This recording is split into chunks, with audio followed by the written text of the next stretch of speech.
Vous êtes au musée Emmanuel Lié à Cherbourg et vous êtes dans l'ancienne demeure d'Emmanuel Lié, donc qui était maire de Cherbourg et qui était passionné d'astronomie. C'est un musée qui est resté un petit peu dans les conditions dans lesquelles il était quand il a ouvert, en fait, dans les années 1910.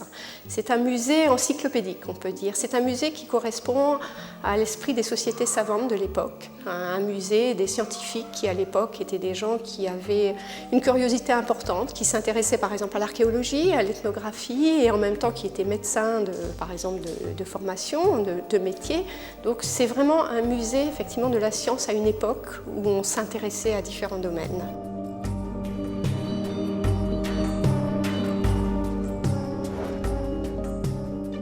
La muséographie, elle est très dense ici, hein. C'est une accumulation, c'est-à-dire que ça peut paraître un petit peu chargé et un petit peu mélangé, mais ce n'est pas du tout le cas, ce n'est pas un cabinet de curiosité, c'est un musée qui est vraiment un musée où on essaie d'être très exhaustif et en même temps, dans une même pièce, vous avez des collections d'origines diverses.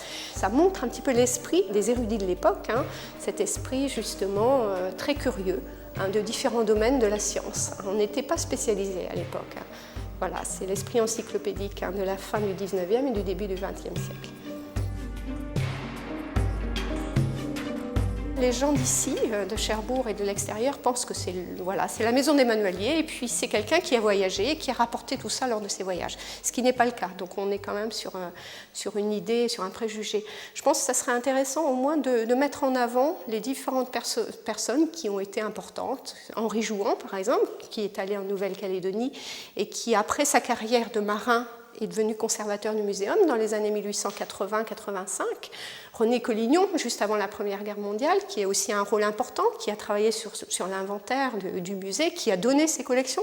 Parce qu'il faut savoir que les conservateurs de l'époque étaient aussi des collectionneurs et des donateurs, des futurs donateurs.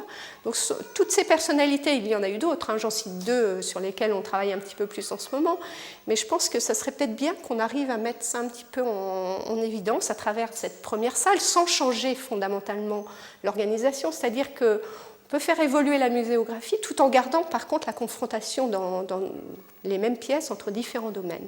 Ici, il y a une organisation, c'est un musée qui est effectivement très scientifique, hein, même si on se dit qu'effectivement dans cette pièce, vous avez des collections de géologie, des collections d'ornithologie, vous avez aussi les phoques ici qui étaient au jardin public de Cherbourg et la tortue hortense. Il y a quand même une volonté d'organiser les choses et de rendre la science accessible au public.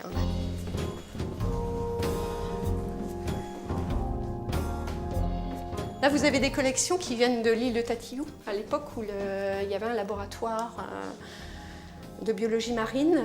Et il a fermé dans les années, je crois, 1925.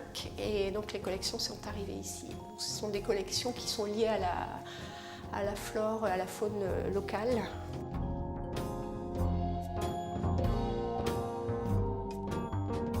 On peut paraître un musée des œufs, mais on est complètement à la pointe au niveau de l'inventaire et du récollement, puisqu'on est dans la logique, on est un musée de France, hein, de toute façon, le muséum, comme les deux autres musées de Cherbourg-Octeville.